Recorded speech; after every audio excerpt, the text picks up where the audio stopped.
ಹಂದಿ ಅಂದರೆ ವಿಷ್ಣುವಿನ ಅವತಾರದಲ್ಲಿ ಇನ್ನು ಕೆಲವೊಂದ್ಸರಿ ಈ ದೇವರು ಪ್ರಾಣಿಗಳ ಈ ನಾರಾಯಣ ನಾಯಿಗೆ ಅಂತ ನಿಯತಿ ಅಂತಾರೆ. ನಾಯಿಗಿರೋ ನಿಯತಿ ಯಾರಿಲ್ಲ.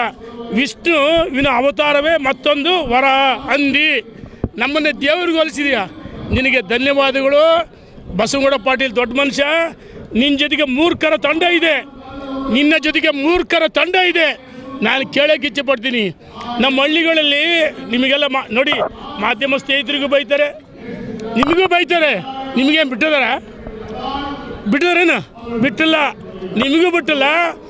ಯಾವ ಸ್ವಾಮೀಜಿಗಳು ಧರ್ಮ ಸಂಸ್ಕೃತಿ ಪರಂಪರೆ ತಳಾದಿ ಮೇಲೆ ಧರ್ಮವನ್ನು ಇವತ್ತು ಲೋಕ ಕಲ್ಯಾಣಕ್ಕೋಸ್ಕರ ಮಠಾಧೀಶರು ತಮ್ಮನ್ನು ತಾವು ಅರ್ಪಣೆ ಮಾಡ್ಕೊಂಡು ಅನುಷ್ಠಾನ ಮಾಡ್ತಾರೆ, ಅಂತ ಮಠಾಧೀಶರಿಗೆ ಅಪಮಾನ ಮಾಡ್ತೀಯಲ್ಲ, ಪೇಮೆಂಟ್ ಸ್ವಾಮಿಗಳು ಅಂತ ಹೇಳ್ತೀಯಲ್ಲ. ನೀನು ಪೇಮೆಂಟ್ ಗಿರಾಕಿ. ಕಾಂಗ್ರೆಸ್ ಯಾವ ಸಚಿವ ಅವರಿಂದ ಎಷ್ಟು ಪೇಮೆಂಟ್ ಪಡ್ತೀವಿ, ನಮ್ಮ ಹತ್ರ ಎಲ್ಲ ಮಾಹಿತಿ ಇದಾವೆ. ಹುಷಾರ್.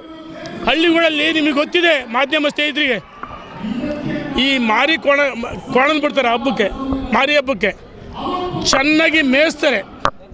ಅದು ಬರೀ ಕೋಣ ಹೋಗಿ ಮಾರಿ ಕೋಣ ಆಗುತ್ತೆ.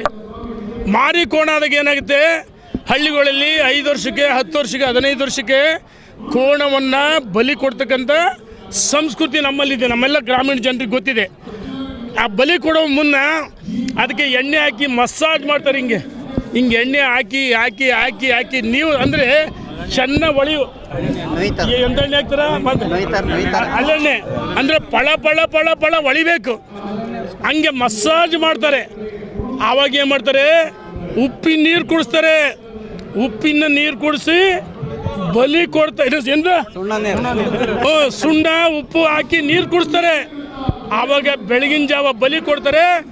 ಅದೇ ರೀತಿ ನಿನಗೆ ಮಾರಿ ಕೋಣಂಗೆ ಬಲಿ ಕೊಡ್ತಾರೆ, ನಿನ್ನನ್ನು ಬಲಿ ಕೊಡ್ತಾರೆ. ಕೆಲವರು ಅರ್ಥ ಮಾಡ್ಕೊಳ್ಬೇಕು.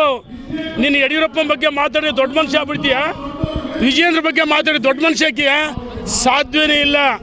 ನೀನು ಯಾವತ್ತೂ ದೊಡ್ಡ ಮನುಷ್ಯ ಆಗಲ್ಲ.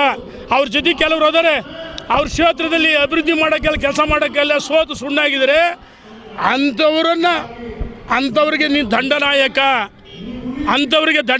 ನೀನು ಗೊತ್ತಿದೆ, ರಾಜಕಾರಣದಲ್ಲಿ ಯಾವ ಸಂದರ್ಭದಲ್ಲಿ ಏನು ಮಾಡೋಕ್ಕೂ ನಮಗೂ ಗೊತ್ತಿದೆ. ನಾವು ರಾಜಕಾರಣ ಮಾಡ್ತೀವಿ, ಮಾಡಿ ತೋರಿಸ್ತೀವಿ ಅಂತ ಹೇಳಕ್ಕೆ ಇಚ್ಛೆ ಪಡ್ತೀನಿ. ಧನ್ಯವಾದಗಳು. ಯಾರನ್ನ ಹೇಳಿದ್ದು ನೋಡಿ, ರಾಷ್ಟ್ರೀಯ ನಾಯಕರನ್ನ ಭೇಟಿ ಮಾಡೋಕ್ಕೆ ಡೆಲ್ಲಿಗೆ ಹೋಗಿದ್ದಾರೆ ವಿನ ಯಾವುದೇ ಕಾರಣಕ್ಕೆ ಬದಲಾವಣೆ. ರಾಜ್ಯದ ಅಧ್ಯಕ್ಷ ವಿಜಯೇಂದ್ರ ಮುಂದುವರಿತಾರೆ, ಬದಲಾವಣೆ ಪ್ರಶ್ನೆ ಇಲ್ಲ. ನಾವು 12ನೇ ತಾರೀಕು ಸಭೆ ಸೇರ್ತೀವಿ. ಧನ್ಯವಾದಗಳು. ಸೇರ್ತೀವಿ 12ನೇ ತಾರೀಕು ಬೆಂಗಳೂರಿನಲ್ಲಿ ಸೇರ್ತೀವಿ. ಇಂಥವ್ರ ವಿರುದ್ಧ, ಯಾಕಂದರೆ ನಾನು ಭಾಳ ಮೌನವಾಗಿದ್ದೆ, ಮಾತಾಡಬಾರ್ದು ಅಂತೇಳಿ ಭಾಳ ಲೂಸ್ ಟಾಕಿಂಗ್ ಮಾತಾಡ್ತಾರೆ. ಒಂಥರ ಪಾಠ ಕಲಿಸ್ತೀವಿ. ಎಚ್ಚರಿಕೆ.